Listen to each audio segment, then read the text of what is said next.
ஓம் சாந்தி. எல்லோரும் சந்தோஷமாக இருக்கிறீங்களா? யோகம், தவறான யோக முறைகளைத்தான் இன்றைக்கி யோகா அல்லது தியானம் அப்படின்னு சொல்கிறாங்க. ஸோ தியானம் அப்படின்னா உங்களுக்கு உடனே என்ன தோணுது? சப்பளம் போட்டு அல்லது ஏதோ ஒரு பத்மாசனம் அல்லது ஏதோ ஒரு ஆசனத்தில் அமர்ந்து கையை ஒரு வித்தியாசமான முதிரை இப்படியோ அல்லது இப்படியோ எப்படியோ மடியில் வச்சுட்டு உட்காந்துட்டு கண்ணை மூடிட்டு இதான் தியானம்னுவாங்க. இதுக்கப்புறம் என்ன பண்ணணும் அது தெரியாது. இதுக்கப்புறம் எதையுமே கவனிக்காமல் எண்ணமே இல்லாமல் இருக்கணும் அப்படின்னு ஒரு சிலர் சொல்லுவாங்க. அமைதியாக இருக்கணும் அப்படின்னு ஒரு சிலர் சொல்லுவாங்க. சுவாசத்தை கவனிக்கணும் அப்படின்னு ஒரு சிலர் சொல்லுவாங்க. இன்னொன்று அப்படியே பிராணாயாமம் பண்ணணும், அதுதான் தியானம் அப்படின்னு ஒரு சிலர் சொல்லுவாங்க. இன்னும் ஒரு சிலர் ஓம் ஓம் அப்படின்னு மனதுக்குள்ளேயோ அல்லது வாயை விட்டோ சொல்லணும், அல்லது ஓம் நம சிவாய சொல்லணும், அல்லது ஓம் நமோ நாராயணா சொல்லணும், அல்லது ஏதோ ஒரு மந்திரம், அல்லது நான் யார் நான் யார், நான் உடலும் இல்லை நான் மனமும் இல்லை, இப்படி எதையாவது சொல்லிக்கிட்டு இருக்கிறது தான் தியானம் அப்படின்னு நம்பிட்டு இருக்கிறாங்க. அடுத்தது சுவாசத்தை கவனிக்கிறது, அல்லது உடம்புக்குள்ளே சக்கரா இருக்குது, மூலாதாரம் சுவாதிஸ்தானன்ட்டு ஒரு 7 சக்கரா வச்சுட்டு ஒவ்வொரு சக்கராவிலையும் கவனம் கொடுக்கறது, இதுதான் யோகம் இப்படியும் சொல்லித்தரப்படுது. இன்னும் ஒரு சில முறைகள் இருக்குது. ஜென் மெடிடேஷன், ஓஷோ மெடிடேஷன், இவங்கெல்லாம் பார்த்திங்கன்னா வெளியில் ஒரு பொருளை கான்ஸ்டண்ட்டாக பார்த்துக்கிட்டு இருக்கிறது. சூரியனை பார்க்கறது, இல்லை நிலாவை பார்க்கறது, அல்லது நட்சத்திரத்தை பார்க்கறது, அல்லது ஏதோ ஒரு புள்ளியை வச்சு அதையே பார்த்துக்கிட்டு இருக்கிறது, இப்படி சொல்லி கொடுக்குறாங்க. இன்னும் ஒரு சிலர் ஒரு ஓசையை கேட்கறது. ஸோ நீங்கள் யூடியூப்பில் பார்க்கலாம். புத்த மதத்தில் ஒரு சில மதங்களில் பார்த்திங்கன்னா அந்த மணி டிங்குன்னு அடிப்பாங்க. ஸோ அப்படி அடிக்கும்போது பார்த்திங்கன்னா அது அந்த வைப்ரேஷன் சவுண்டு கேட்டுக்கிட்டே இருக்கும் ரொம்ப நேரம், இல்லையா? அதையே அப்படியே கேட்டுகிட்டு இருப்பாங்க. அது கேட்கும்போது நல்லா இருக்கும். ஸோ அதுதான் தியானம் அப்படின்னு இருப்பாங்க. இன்னும் ஒரு சிலர் எதை செய்தாலும் அதை ஃபுல்லி ப்ரெசண்ட் அந்த ஸ்டேஜில் இருந்து பண்ணுறது. ஒரு காஃபி குடித்தா கூட அதை சுவைச்சு குடிக்கிறது, அதுதான் மெடிடேஷன் அப்படி சொல்கிறாங்க. இன்னும் ஒருபடி மேலே போய் காமத்திலேயே முழுசாக அனுபவித்தா அதுதான் மெடிடேஷன், அதில் தான் முக்தி அடைய முடியும் அப்படியெல்லாம் பிரம்மஸ்ரீ மகாவிஷ்ணு உட்பட நிறைய பேர் சொல்லிகிட்டு இருக்கிறாங்க.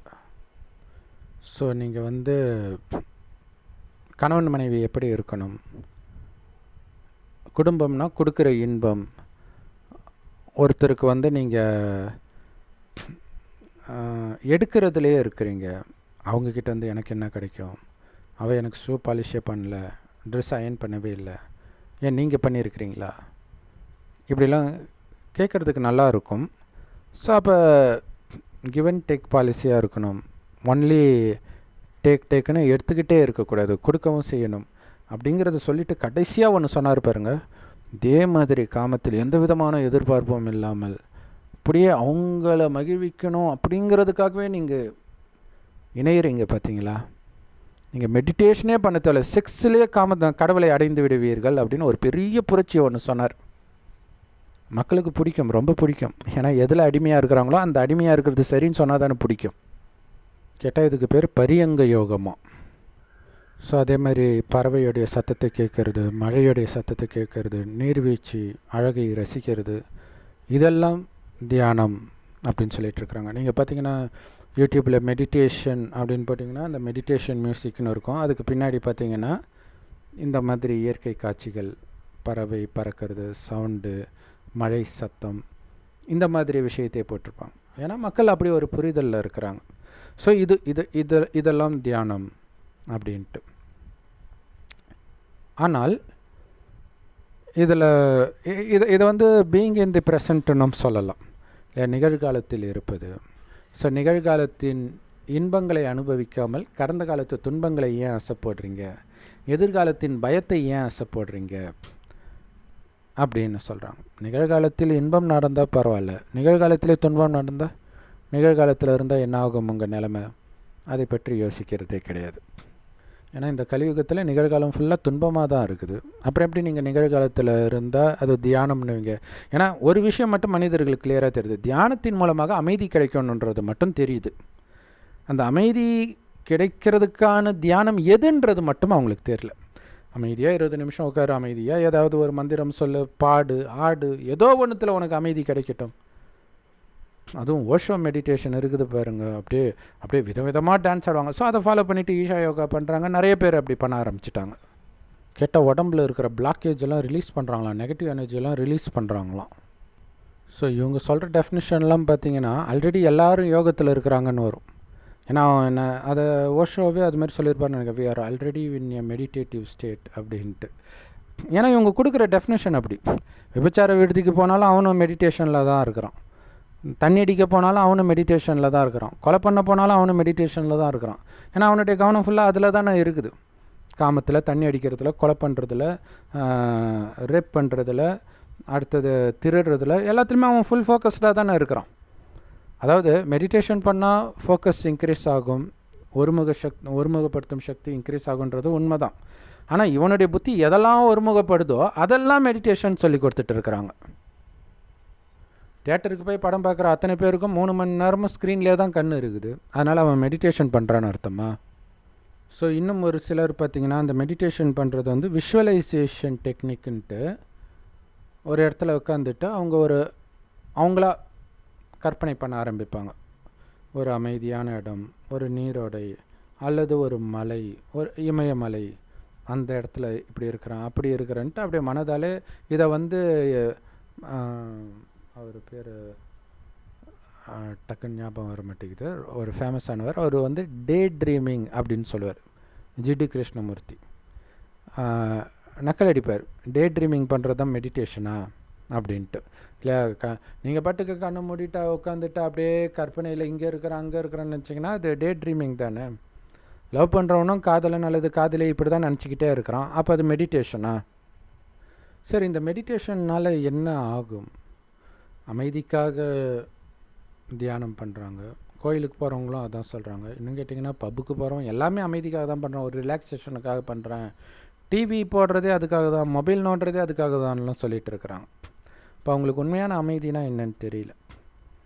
ஸோ அமைதியாக நீங்கள் உட்காந்துட்டிங்கனாலே அமைதி உங்களுக்கு கிடச்சிடுச்சுன்னு அர்த்தம் கிடையாது. ஆல்ரெடி அது அமைதியான சூழ்நிலை, அந்த இடத்துல போய் நீங்கள் உட்காந்துட்ருக்கிறீங்க, அவ்வளோதான்.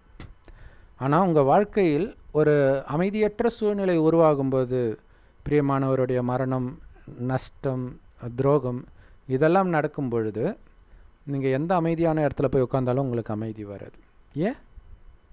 ஏன்னா உங்கள் மனம் அமைதியற்ற எண்ணங்களை உருவாக்குது. ஸோ அப்போ உங்களுடைய அமைதி வெளியில் இருக்கிற அமைதியான சூழ்நிலையினால் உருவாகலைன்றதை புரிஞ்சுக்கணும். அது உங்கள் மனம் உருவாக்குற எண்ணத்தினால் உருவாகுதுன்னு புரிஞ்சுக்கணும். ஸோ அந்த எண்ணத்தை உங்கள் கட்டுப்பாட்டில் எடுத்துகிட்டு வந்தால் மட்டுமே உங்களால் அமைதியை நிரந்தரமாக எப்போ நினைத்தாலும் உங்களால் அனுபவம் செய்ய முடியும். ஸோ அந்த மனம் உங்கள் கட்டுப்பாட்டுக்குள்ளே எடுத்துகிட்டு வர்றது தான் உண்மையான தியானம், யோகம் அப்படின்னு சொல்ல முடியும். ஸோ அதை எப்படி பண்ணணும், அது எதுக்காக பண்ணணும் இல்லையா? ஒரு அமைதியற்ற சூழ்நிலை இருக்கும்போது நீங்கள் அமைதியாகிறீங்கன்னா உங்களுடைய மனம் உங்கள் கண்ட்ரோலில் வந்துடுச்சு. அது வந்ததுனால என்ன ஆகுது? அந்த சூழ்நிலை உங்கள் மனநிலையை பாதிக்கலை. இன்னும் கேட்டிங்கன்னா உங்கள் மனநிலை அந்த சூழ்நிலையை பாதிக்குது. அப்படின்னு என்ன அர்த்தம்னா, ஒரு அசாந்தியான சூழ்நிலையில் நீங்கள் முழுக்க அமைதியிலோ அல்லது ஆனந்தத்திலோ இருக்க முடிந்தால் அந்த அமைதியின் அதிர்வலைகளும் ஆனந்தத்தின் அதிர்வலைகளும் நீங்கள் இருக்கக்கூடிய இடத்தையே அமைதி ஆனந்த அதிர்வலைகளினால் ஆக்கிரமிக்கும். அந்த இடத்தில் உள்ளவர்கள் துக்கத்தின் உச்சத்தில் இருந்தாலும் அப்படியே அமைதியை அனுபவம் செய்வாங்க. அந்த மேஜிக்கெல்லாம் நடக்கும். ஸோ இந்த சக்தியை நீங்கள் எந்த அளவுக்கு அதிகமாக்கிக்கிறீங்களோ அந்த அளவுக்கு பிறரிடமும் உங்களால் அமைதியை ஏற்படுத்த முடியும், அவங்க அனுமதி இல்லாமலே. ஏன்னா கடைசியில் உலக அழிவின் பொழுது எவ்வளவு துக்கம் இருக்கும்னு யோசிச்சு பாருங்கள். இப்போ பாலஸ்தீன் பிரச்சனையில், உக்ரைன் பிரச்சனையில் எவ்வளோ அசாந்தி இருக்கும். அவங்கள கூட உங்களால் அமைதிப்படுத்த முடியும். இங்கே இருந்துக்கிட்டே, தமிழ்நாட்டில் இருந்துக்கிட்டே உங்களால் பண்ண முடியும். ஸோ அதற்கான ஞானத்தை தான் கடவுளே வந்து கற்றுக் கொடுக்குறேன், சிவபெருமானே வந்து கற்றுக் கொடுக்குறேன். அந்த ஞானம்தான் எல்லா பிரம்மகுமாரிகள் ராஜயோக தியான நிலையத்திலும் முற்றிலும் இலவசமாக கற்றுக் கொடுக்கப்படுகிறது. அதை முரளின்னு சொல்லுவோம். யூடியூப் வெப்சைட்ஸில் இருக்குது. அதோட லிங்க் இந்த வீடியோ கீழே டிஸ்கிரிப்ஷனில் கொடுக்குறோம். ஸோ இந்த ஒரிஜினலான யோகம் பற்றி பார்ப்பதற்கு முன்பு இதனால் உண்மையிலே என்ன நன்மை அப்படிங்கிறத தெரிஞ்சுக்கணும். என்ன நன்மை தெரியுமா? நீங்கள் கற்பனையாக உங்களுக்கு பிடித்த ஒரு இடத்துக்கு போகிறீங்க இல்லையா, மலை, ஒரு பனி படர்ந்த இடம். ஸோ பனியிலே இருக்கிறவன் அதை நினைக்க மாட்டான். இங்கே வெயிலில் காஞ்சிட்டு இருக்கிறவன் தான் அதை நினைப்பான். அல்லது மழையின் தூறல், இந்த மாதிரி விஷயங்கள்லாம் நினைக்கிறீங்க இல்லையா. ஸோ ஏதோ ஒரு உங்களுக்கு அதுதான் சொர்க்கம் அப்படின்னு நினைக்கிறீங்க. ஆனால் ஒரிஜினல் சொர்க்கம் அப்படி இருக்க வேண்டிய அவசியம் கிடையாது. ஆனால் கண்டிப்பாக அதை விட பெட்டராக தான் இருக்கும். ஒரிஜினலான யோகம் பண்ணும் பொழுது அந்த ஒரிஜினல் சொர்க்கத்திற்கே நீங்கள் போவீங்க. புத்தினால் இல்லை, நிஜமாகவே, நிஜத்திலேயே நீங்கள் இருக்கிற இடமே சொர்க்கமாக மாறும். ரெண்டும் ஒன்று தான். நீங்கள் சொர்க்கத்துக்கு போனாலும் அதே அர்த்தம் தான், நீங்கள் இருக்கிற இடம் சொர்க்கமாக இருக்குதுன்னாலும் அதே அர்த்தம் தான். அதற்காகத்தான் உண்மையான யோகத்தை சிவபெருமான் கற்றுக் கொடுக்கிறார். அந்த யோகத்தை அவர் சொல்லிக் கொடுப்பதனால்தான் சிவனை மட்டுமே எப்போ காட்டினாலும் பாதி கண்கள் மூடிய நிலையில் தியானத்திலேயே அமர்ந்து இருக்கிற மாதிரி தெரியும். வேறு எந்த தெய்வமும் அப்படி இருக்கிற மாதிரி தெரியாது. ஸோ அதை கடவுள் கற்றுக் கொடுக்கிறார். அந்த யோகத்திற்கு பேர் ராஜயோகம். எல்லா பிரம்மகுமாரிகள் ராஜயோக தியான நிலையத்திலும் முற்றிலும் இலவசமாக கிடைக்குது. ஸோ சொர்க்கத்துக்கே நீங்கள் போகிறீங்க அப்படின்னா என்ன அர்த்தம் தெரியுமா? நம்ம பல ஜென்மமாக துக்கத்தை அனுபவிக்கிறோம். உடல் நோய், துரோகம், இந்த மாதிரி பலவிதமான ஏழ்மை, இந்த மாதிரி பலவிதமான துக்கத்தை அனுபவிக்கிறோம். இந்த துக்கத்திற்கெல்லாம் முற்றுப்புள்ளி. ஏன்னா ஏதோ ஒரு குறைவுனால தான் துக்கத்தை அனுபவிக்கிறோம். அனைத்தும் நிரம்பி இருந்தால் சொர்க்கம் அப்படி தான் இருக்கும். அப்படித்தான் இருந்தது இந்த பாரத பூமி. சொர்க்கமாக இருந்தது. எப்போ இருந்தது? 5000 வருடத்திற்கு முன்பு இருந்தது. 2500 வருடம் சொர்க்கமாகவே இருந்தது. அடுத்த 2500 வருடம் இதே பூமி நரகமாகுது. கடைசி 100 வருடம் சிவபெருமான் அவருடைய இருப்பிடமாகிய பரந்தாமத்தை விட்டு ஒரு வயோதிகர் உடலில் வந்து இந்த ஞானத்தை, இந்த யோகத்தை, ராஜயோகத்தை கற்றுக் கொடுக்கிறார். ஏன்? கலியுகம் அழிந்து மீண்டும் சத்தியுக சொர்க்கம் வரும். ஆனால் நீங்கள் மீண்டும் போகணும்னா இந்த ராஜயோகத்தை கற்று பயிற்சி செய்தால்தான் நீங்கள் அங்கே போக முடியும். என்ன அது ராஜயோகம் அப்படின்னா, இதுவரைக்கும் யோகம்னு நீங்கள் எதெல்லாம் நினச்சிட்டு இருந்தீங்களோ அது எதுவுமே யோகம் கிடையாது. அதை நீங்கள் முதல்ல புரிஞ்சுக்கணும். ஏன்னா இது எல்லாமே ஒன்று உங்கள் உடலில் கவனம் அல்லது உடலின் இயக்கத்தில் கவனம், சத்தம், சுவாசம், இந்த மாதிரி இதில் கவனம், சக்கரா, அல்லது வெளி உலகத்தில் கவனம், சத்தம், விஷுவலைசேஷன், கற்பனை, இந்த மாதிரி விஷயங்கள். இது எதுவுமே யோகம் கிடையாது. அப்போ எது யோகம் அப்படின்னா, இது எதுவுமே நீங்கள் கிடையாது. உங்களுடையதுன்னு வேணால் சொல்லிக்கலாம். இது என்னோட உடம்பு அப்படின்னு வேணால் சொல்லலாம். உடம்பு நீங்கள் கிடையாது. எது நீங்கன்னா, இந்த உடலை இயக்கக்கூடிய உயிர் தான் நீங்கள். அதுதான் ஆத்மா. அது பூர்வமத்தில் நட்சத்திரமாக ஜொலிக்கினால் தான் இங்கே போட்டு வைக்கிற பழக்கம் இருக்குது. எது நீங்களோ அதிலேயே உங்களுடைய புத்தி நிலை பெறுவது தான் யோகம். சொர்க்கத்தில் எல்லாருடைய கவனமும் ஆத்மாவில் இருக்கும். அந்த ஆத்மா தான் கண் வழியாக பார்க்கும், வாய் வழியாக பேசும், அனைத்து காரியங்களையும் செய்யும் அப்படிங்கிறது இயல்பாகவே அவங்களுக்கு தெரியும். அவங்களுடைய கவனம் ஆத்மாவிலே இருக்கும். அதனால் சதா ஆனந்தமாக இருப்பாங்க. ஏன்னா ஆத்மாவுடைய உண்மையான குணம் ஆனந்தம். நம்ம என்ன நினைக்கிறோம், வெளியில் எங்கேயோ ஒரு ஆனந்தம் கிடைக்கும், உடம்புக்குள்ளே ஏதோ ஒன்று சுரக்கும், அதனால் ஆனந்தம் கிடைக்கும். உடம்பே அழியக்கூடியது, அது தற்காலிகமானது. அதில் என்ன உனக்கு ஆனந்தம் கிடைக்க போகுது? அப்படி கிடைத்தாலும் அது தற்காலிகமாக தான் இருக்கும் இல்லையா? உதாரணத்துக்கு உடலில் புலனின்பம் இருக்குது, ஏதாவது நிரந்தரமாக இருக்குமா? காமம் உட்பட நீங்களே யோசிச்சு பாருங்கள். எல்லாமே கொஞ்சம் நேரம் தான். உங்களுக்கு பிடித்த ஒரு உணவை சாப்பிட்டாலுமே கொஞ்ச நேரம் தான் அந்த சுவை. அதுக்கப்புறம் நீங்கள் மனசினால் சாப்பிட்டுட்டு இருக்க வேண்டியது தான். மற்றபடி அந்த சுவைக்கு உங்களுடைய சுவை நரம்பு மறுத்து போயிடும். ஸோ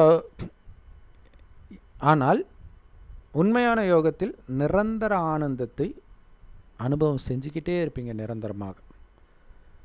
ஏன்னா ஆத்மாவுடைய உண்மையான குணம், அந்த குணத்தில் நிலைச்சிருப்பீங்க முதல் 2500 வருடம். அதனால் என்ன ஆகும்னா, வெளி உலக விஷயத்தில் மயங்க மாட்டீங்க, புலனின்பத்துக்கு மயங்க மாட்டீங்க. புத்தி மயங்கினால்தான் சரியது தவறு எதுன்னு பகுத்தறிய முடியாமல் தவறு செய்து பாவம் செய்வீங்க. ஆனால் அங்கே எந்த பாவமும் செய்ய மாட்டீங்க. ஏன்னா ஆத்மா ஃபுல் அலர்ட்டில் இருக்கும், ஆத்மாவில் கவனம் கொடுக்கறதுனால. ஆனால் 2500 வருஷம் கழிச்சு கொஞ்சம் கொஞ்சமாக ஆத்மான்றது மறந்து வெளி உலக விஷயத்தில் உங்கள் புத்தி போகுது. ஸோ அப்போ தான் உடல் உணர்வுக்கு வந்து புலனின்பத்துக்கு அடிமையாகி காமம், கோபம், பற்று, பேராசை, அகங்காரத்துக்கு அடிமையாகிறீங்க. ஸோ இப்படி அடிமையானதுனால நீங்கள் செய்த பாவத்தினால்தான் சொர்க்கத்தில் இருந்த அழகு, ஆரோக்கியம், செல்வம் எல்லாமே உங்களை விட்டு போகுது. அனைத்தையும் இழந்துட்டோம். இப்போ எப்படி இருக்குது பாருங்கள். நீங்கள் ஒரு 40 வருடம் முன்பு நீங்கள் ரசித்த அந்த குளம், ஆறு எல்லாம் இப்போ போய் பார்த்தீங்கன்னா வேறு மாதிரி மாறி இருக்கும். அந்த அழகு எல்லாமே இழந்திருக்கும். ஸோ 40 வருடத்திலே இவ்வளவு மாற்றம்னா 5000 வருடத்திற்கு முன்பு சொர்க்கமாக இருக்கும்போது எப்படி இருந்திருக்கும் இந்த பாரத பூமின்னு யோசிச்சு பாருங்கள்.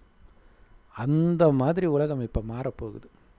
அப்போ அங்கே இருக்கும்போது எப்படி காமம், கோபம், பற்று, பேராசாங்கன்னா என்னன்னே தெரியாத பரிசுத்தமான குழந்தையாக இருந்தீங்களோ அதே மாதிரி நீங்கள் ஆனீங்கன்னா அங்கே ஜென்மம் எடுப்பீங்க. இப்போவே ஆனால்தான். ஸோ இப்போவே ஆகிறதுக்கு இறைவன் சொல்கிறாரு, உடம்புன்றதை மறந்துடு, வெளி உலக விஷயத்தில் உன்னுடைய கவனத்தை சிதற விடாமல் ஆத்மாவில் உன்னுடைய கவனத்தை நிலைநிறுத்து. ஆனால் நிற்க மாட்டேங்குதே, மனம் நில்லுனா நிற்க மாட்டேங்குதுன்னு பாட்டே போட்டான் பாருங்கள். அந்த அளவுக்கு புத்தி இழுத்துக்கிட்டே இருக்குது, குறிப்பாக காமம். ஸோ அப்போ அதில் இருந்தெல்லாம் விடுபடணும்னா ஆத்மாவுக்கே அந்த சக்தி இல்லை. அந்த சக்தியை நிரப்புறதுக்கு தான் அந்த சக்தியில் எப்போவும் நிரம்பி இருக்கக்கூடிய சிவபெருமானை சதா நினைவு பண்ணிக்கிட்டே இருக்கணும். அவர் செம்பன் நிறமான ஒளி உலகத்தில் நட்சத்திரம் மாதிரி இருக்குது. இந்த உலகத்தை தான் பரந்தாமம், பரலோகம்னு ஒவ்வொரு மதத்துலையும் சொல்கிறோம். உண்மையிலே ஆத்மாக்களாகிய நாம் எல்லாம் கடவுளோடு தான் இருந்தோம். அங்கேருந்து சொர்க்கத்தில் பிறவி எடுத்து சுகத்தை அனுபவித்தோம், நரகத்தில் வந்து துக்கத்தை அனுபவித்தோம். இப்போ நரகத்திலிருந்து மீண்டும் சொர்க்கத்துக்கு போகணும். அப்போ சொர்க்கத்தின் குணத்தை நரகத்தில் இருந்துக்கிட்டே நாம் தாரணை பண்ணணும். அதற்கு தான் இறைவன் ஞானத்தை கொடுக்கிறார். முரளின்ட்டு எல்லா பிரம்மகுமாரிகள் ராஜயோக தியான நிலையத்திலும் முற்றிலும் இலவசமாக கிடைக்குது. அதோடைய சாரமே ராஜயோக தியான முறை தான். அது என்ன? உங்களை ஆத்மான்னு வந்து சிவபரமாத்மாவை சதா நினைவு பண்ணிட்டு இருங்க. ஆத்மா நினைவு பண்ணுறது நான், அதுதான் என்னுடைய அப்பா சிவன் தான். அவருக்குள்ள காமம், கோபம், பற்று, பேராசை, அகங்காரம் போன்ற அழுக்குகள் கொஞ்சம் கூட ஒட்டி இருக்காது. சதா பரிசுத்தமாக இருக்கனால்தான் சதா சிவம் அப்படின்னு சொல்கிறோம். எப்போவுமே அவர் அப்படியே இருக்கிறார், மாறவே இல்லை. மற்றபடி சொர்க்கத்தில் வாழ்ந்த ஸ்ரீகிருஷ்ணர் இப்போ மறுஜன்மம் எடுத்து காமம், கோபத்தில் மூழ்கி இருப்பார். 2000 வருஷம் முன்னாடி வந்த இயேசு இப்போ மறுஜன்மம் எடுத்து காமம், கோபம் எல்லாத்துலையும் மூழ்கி இருப்பார். ஸோ யாருமே அப்படியே இருக்க மாட்டாங்க சிவபெருமானை தவிர. அதனால தான் சதாசிவம். வேறு யாருக்குமே சதா இயேசு, சதா முருகன், சதா பெருமாள் இப்படிலாம் சொல்கிறது கிடையாது. ஸோ அப்படி சிவபெருமானை அப்பான்னு அன்பாக நீங்கள் நினைவு பண்ணிக்கிட்டே இருக்கணும். ஆத்மான்ற உணர்வில் இருக்கணும். இதை நீங்கள் தனியாக அமர்ந்து அரை மணி நேரம், 1 மணி நேரம் அதிகாலையில் பண்ணுறதோடு நிறுத்திக்காமல் இது நான் ஸ்டாப்பாக இந்த ப்ராசஸ் நடந்துக்கிட்டே இருக்கணும். ஏன்னா நீங்கள் நினைக்க தான் போகிறீங்க. உலகத்திலே ரொம்ப ஈஸி. நான் யாராக இருக்கிறேனோ அதை நினைக்க போகிறேன். இவ்வளோ நாள் நான் யாராக இல்லையோ அது நான் நினச்சேன், ஆண் நினச்சேன். ஆண் நினைக்கும்போது பெண்ணை பார்த்தால் காமம் வருது. பணக்காரன் நினைக்கும்போது ஒரு அகங்காரம் வருது. புத்திசாலின்னு நினைக்கும் போது அகங்காரம் வருது. ஸோ இதெல்லாம் நான் கிடையாது. அமைதியான ஆத்மா, என்னுடைய உண்மையான தர்மம், சுய தர்மம் அமைதி. அப்படிங்கிறதுல உங்களுடைய புத்தி நிலை பெறணும். அப்படின்னா இதை சதா மனதுக்குள்ளே அசை போட்டுக்கிட்டே இருக்கணும். அதை விட முக்கியமாக அந்த பரமசிவனுடைய குழந்தை நான் அப்படின்ட்டு அவருடைய நினைவிலேயே இருக்கணும். இருந்துக்கிட்டு நீங்கள் எல்லா காரியமும் பண்ணலாம். ஆனால் இந்த நினைவு கட்டாகாமல் பார்த்துக்கிட்டே இருக்கணும். இதனால் என்ன ஆகும்? இதில் இன்னொரு முக்கியமான விஷயம் என்னென்னா, வெளி உலக கவர்ச்சியில் உங்கள் புத்தியை போக விடக்கூடாது. ஏன்னா அப்படி போக விட்டு தான் எல்லாமே உங்களை விட்டு போச்சு. எதையுமே கண்டுக்காமல் ஆத்ம உணர்வில் நிலை பெற்று சிவபரமாத்மாவை நினைக்க 5000 வருடமாக நீங்கள் இழந்த அத்தனையும் உங்களை தேடி வர ஆரம்பிக்கும். சொர்க்கத்தில் அளவற்ற செல்வம், தங்க, வைர, வைடூரியெல்லாம் கொட்டி கிடக்கும். இப்போல்லாம் மண்ணுக்குள்ளே இருக்குது, கடலுக்குள்ளே இருக்குது, அங்கே இருக்குது, இங்கே இருக்குது, சுனாமி அடித்து எல்லாத்தையும் பாரதத்தின் பக்கம் தள்ளிடும். ஆனால் அதற்கு நீங்கள் தகுதி அடையணும். உங்களுடைய யோக பலத்தினால தான் அது நடக்குது. உலகத்தையே சொர்க்கமாக்கக்கூடிய யோகம், உங்களை நிரந்தரமாக துக்கத்திலிருந்து விடுவிக்கிற யோகம், உங்களை மட்டும் இல்லை இந்த உலகத்தையே விடுவிக்கிற யோகம். ஸோ இந்த யோகத்தில் நீங்கள் எந்த அளவுக்கு பவர்ஃபுல்லாக இருக்கிறீங்களோ அந்த அளவுக்கு சொர்க்கத்தில் மிக உயர்ந்த பதவி அடைய முடியும். அப்படி நம்பர் 1 பதவி தான் ஸ்ரீ நாராயணன். ஸ்ரீ நாராயணனாக கூட உங்களை மாற்றக்கூடிய யோகம் இந்த ராஜயோகம். ரொம்ப சிம்பிள். ஆத்மான்னு ஒன்று சிவ பரமாத்மாவை நினைக்கணும், இறைவன் சொல்கிற ஞானத்தை கேட்கணும். இப்போ நீங்கள் இது வரைக்கும் நினச்சிங்க பாருங்க, ஜென்ரலாக அந்த சுவாச பயிற்சியெலாம் எதுக்கு பண்ணுவாங்க? ஆரோக்கியத்துக்காக பண்ணுவாங்க. சொர்க்கத்தில் இயல்பாகவே ஆரோக்கியமாக தான் இருப்பீங்க, சின்ன தலைவலி கூட வராது. எந்த யோகாசனமோ அல்லது ஜிம்முக்கு போகிறதோ, அங்கே ஆஸ்பத்திரி, போலீஸ் ஸ்டேஷன் எதுவுமே இருக்காது. எல்லாருடைய குணமும் பச்சை குழந்தை மாதிரி பரிசுத்தமாக இருக்கும். அவ்வளோ ஆரோக்கியமாக இருப்பீங்க 150 வருடம்.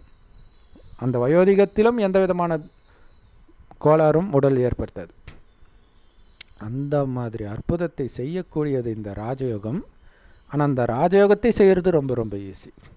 சதா இறைவனின் நினைவிலையும் இறைவன் கொடுக்குற ஞானத்தை கேட்டுக்கிட்டே இருக்கணும். அதை கேட்க கேட்க ஆத்மாவுக்கு அவ்வளவு ஆனந்தம் வரும். அந்த ஆனந்தத்தில் மூழ்க மூழ்க உங்களுக்கு வெளி உலக கவர்ச்சியிலிருந்தாலும் புத்தி விலக ஆரம்பிக்கும். ஸோ இப்போ ஒரு 40 வருடத்திற்கு முன்பெல்லாம் எங்கள் ஏரியாவில் பார்த்திங்கன்னா கிளி சவுண்டு இதெல்லாம் நிறைய கேட்கும். இப்போல்லாம் கிளியை பார்க்குறதே ஆச்சரியமாக அதிசயமாக இருக்குது. ஏதோ ஒரு சில ஊரில் இருக்கலாம். ஆனால் சொர்க்கத்தில் எல்லாமே 5000 வருடம் முன்பு இருந்தது போல் அதே மாதிரியே வரப்போகுது சொர்க்கம். இதில் இன்னொரு விஷயம் என்ன தெரியுமா? இறந்தவர்களை பார்க்க முடியுமான்றாங்களே, பார்ப்பீங்க. இப்போ இறந்தவர்களை ஏன் பார்க்கணும்? இப்போ இருக்கிறவங்கெல்லாம் துக்கம் தானே கொடுக்குறாங்க. 5000 வருடம் முன்பு சொர்க்கத்தில் நீங்கள் ஒரு குடும்பத்தில் பிறந்திருப்பீங்கள்ல, உங்களுக்கு ஒரு மிக அன்பான அழகான கணவன் அல்லது மனைவி, குழந்தை இதெல்லாம் இருந்திருக்கும் இல்லையா? அப்பா அம்மாலாம் இருந்திருப்பாங்க இல்லையா? அவங்களும் எந்த சுயநலமும் இருக்காது. அவர்களை மீண்டும் பார்ப்பீங்க. அதே உடலில் பார்ப்பீர்கள், அதே உறவில் பார்ப்பீர்கள். ஏன்னா இந்த 5000 வருடத்தில் என்ன நடக்குதோ அதே தான் திரும்ப திரும்ப நடக்கும். 5000 வருடத்தை ஒரு கல்பனும் ஒவ்வொரு கல்பத்திலும் அதே தான் நடக்கும். இந்த ரகசியத்தை இறைவன் இப்போ சொல்லிக் கொடுக்குறேன். இழந்ததை எல்லாம் அடையக்கூடிய யோகம் ராஜயோகம். தெளிவான லட்சியம் ஸ்ரீ நாராயணன் ஆகணும். ஏன்னா எப்போவுமே ஃபஸ்ட் ரேங்க் அடையிறது தானே லட்சியம் ஒரு படிப்பில். ஸோ சொர்க்கத்தில் மிக உயர்ந்த பதவி ஸ்ரீ நாராயணன். அதை லட்சியமாக வைத்து உடல் என்பதை மறந்து ஆத்ம உணர்வில் நிலை பெற்று சிவபரமாத்மாவை சதா நினைவு பண்ணிக்கிட்டே இருக்கணும். வெளி உலக எந்த விஷயத்திலும், அது ஓசையாக இருக்கட்டும், இசையாக இருக்கட்டும், அல்லது காட்சியாக இருக்கட்டும், எவ்வளவு கவர்ச்சிக்கார பண்ணக்கூடிய மனிதனாக இருக்கட்டும் அல்லது இயற்கையாக இருக்கட்டும், எதிலும் கவனத்தை சிதற விடாமல் சிவபெருமானோடு மட்டும் புத்தியை இணைங்க. ஏன்னா இதெல்லாம் டிஸ்ட்ராக்ஷன், உங்களை சொர்க்கத்துக்கு போக விடாமல் தடுக்கிற சாத்தான்னு புரிஞ்சுக்கணும். இயேசு சொன்ன மாதிரி அப்பாலப்போ சாத்தானே ஓடிப்போ, இங்கேயே உனக்கு இன்பம் இருக்குது பாரு, வா சினிமாவுக்கு போகலாம், சூப்பராக இருக்குது பாரு, அங்கே பாரு எவ்வளோ அழகாக இருக்குது பாரு. எல்லாத்துலேருந்தும் கவனத்தை நீக்கி இறைவனோடு மட்டும் புத்தியை இணைச்சிக்கிட்டே இருக்கணும். ஒரு பைசா செலவு கிடையாது இந்த ஞானத்துக்கு. எல்லா பிரம்மகுமாரி ராஜயோக தியான நிலையத்திலும் முற்றிலும் இலவசமாக கிடைக்குது. யூடியூப் வெப்சைட்ஸ்லாம் இருக்குது, அதோடைய லிங்க் இந்த வீடியோக்கு டிஸ்கிரிப்ஷனில் கொடுக்குறோம். ஸோ அவசியம் பார்த்து பயன்பெறுங்கள். இறைவனுடைய ஞானம் முரளி, அது நம்மளே கூட இன்னொரு சேனலில் போடுறோம், அதையும் அவசியம் பாருங்கள். இறைவனின் நினைவில் இருப்பது மட்டும்தான் உண்மையான யோகம். இதன் மூலமாக இயற்கை ஃபஸ்ட் கிளாஸாக மாறிடும். சிங்கமும் பசுவும் ஒன்றா தண்ணி குடிக்கும். இன்றைக்கி சிங்கம் புலியை பார்க்கணுன்னா நீங்கள் ஜூக்கு போகணும். அங்கே கூட அது ஒன்றும் இயற்கையான முறையில் வளர்கிறது கிடையாது. இயற்கையான முறையில் அது வளர்றது கிடையாது. எப்படி இயற்கையான முறையில் வளர்க்க முடியும் இல்லையா? அதை நீங்கள் ஜீப்புக்குள்ளே போய் பார்ப்பாங்க, கம்பி வளையம் இருக்கும், இப்படிலாம் பார்ப்பீங்க. அப்போ கூட நீங்கள் இயற்கையாக பார்க்கலையே. ஆனால் சொர்க்கத்தில் அது நாய்க்குட்டி மாதிரி உங்கள் கூட விளையாடும். எப்படி மனிதனுக்கு கொஞ்சம் கூட அசுரகுணம் அங்கே இருக்காதோ அதே மாதிரி விலங்குகளுக்கும் அங்கே அசுரகுணமே இருக்காது. ஸோ அந்த மாதிரி ஒரு உலகத்தையே உருவாக்கக்கூடிய யோகம் இது. இலவசமாக கிடைக்குதுன்னு அலட்சியப்படுத்தாதீங்க.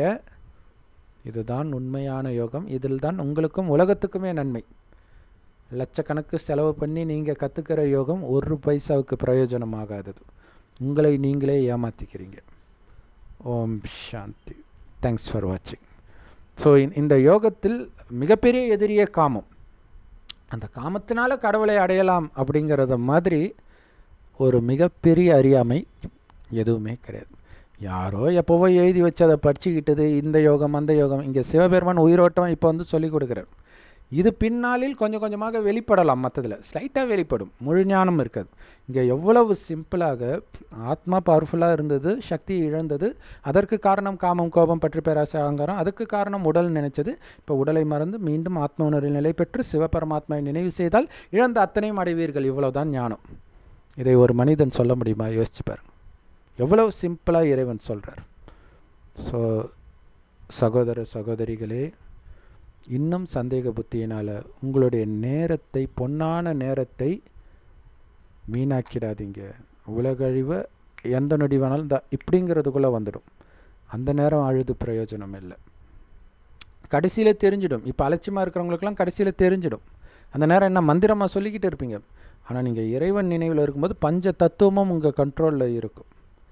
நீங்களே இறைவனின் நினைவிலிருந்து இறைவன்கிட்ட போகிறேன்னு நினைக்கும்போது தான் ஆத்மா உடலை விட்டு பிரிஞ்சு போகுமே தவிர, சுனாமினாலேயோ நெருப்புனாலேயோ எந்த துர்சம்பவத்தினாலையும் உங்களுடைய உயிர் பிரியாதுன்னு கடவுள் உத்தரவாதம் கொடுக்குறார்.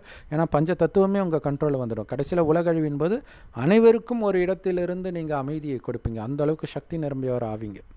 அந்த நேரம் யார் யார் எந்தெந்த தெய்வங்களை வணங்குறாங்களோ அவர்களாக நீங்கள் காட்சி தெரிவிங்க. ஏன்னா சிலர் பார்த்தா தானே நம்புவாங்க. அதனால் ஸோ உதாரணத்துக்கு ஒரு கிறிஸ்தவர் வர்றாருன்னா நீங்கள் இயேசு கிறிஸ்து மாதிரி தெரிவிங்க. பரமபிதாவை நினைவு செய்யுங்க, நட்சத்திரம் மாதிரின்னும் போது நினைவு செய்வார். ஸோ அந்த நேரம் எப்படியாவது நினைவு செஞ்சு கொஞ்சமாவது ஆஸ்தி அடையணும் அப்படின்னு நினைப்பாங்க. ஆனால் இப்போவே இறைவனுடைய ஞானத்தை, அந்த முரளியை கேட்டு இறைவனுடைய வழிப்படி ஒன்று கூட தவறாமல் நீங்கள் நடந்தீங்கன்னா ஒரிஜினல் சொர்க்கத்துக்கு ஆரம்பத்திலே வந்து 2500 வருடம் சொர்க்கத்தை அனுபவிப்பீங்க. நரகத்திலுமே முதல் பாதி துக்கம் இருக்காது, ஆனந்தமாக தான் இருக்கும். அடுத்தது தான் துக்கம் வரும். அப்படி இல்லைன்னா இறைவனுடைய ஞானத்தை கேட்கல அப்படின்னா, இப்போ உதாரணத்துக்கு கிறிஸ்தவ மதத்தில் வரீங்க அப்படின்னா அதுலேயுமே நீங்கள் பக்காவாக இருந்தீங்கன்னா இயேசு கூடவே பிறப்பீங்க. இயேசுவே நரகத்தில் தான் பிறக்கிறார். பட் இருந்தாலும் பைபிளில் சொன்ன மாதிரி அந்த டைம் ரொம்ப மோசமாலாம் இருக்காது, நல்லா தான் இருக்கும். ஸோ அந்த சுகத்தை கொஞ்ச நேரம் அனுபவிப்பீங்க. ஆனால் ஒரிஜினல் சொர்க்கத்தின் சுகத்தை கம்பேர் பண்ணும்போது அதெல்லாம் சொர்க்கமே கிடையாது. பட் இருந்தாலும் அவங்களுக்கு அது சொர்க்கம். இளையராஜா மியூசிக் கேட்காதவங்களுக்கு இப்போ போடுற மியூசிக்கெல்லாம் நல்லா இருக்குதுல்ல, அந்த மாதிரி தான். ஓம் சாந்தி. தேங்க்ஸ் ஃபார் வாட்சிங்.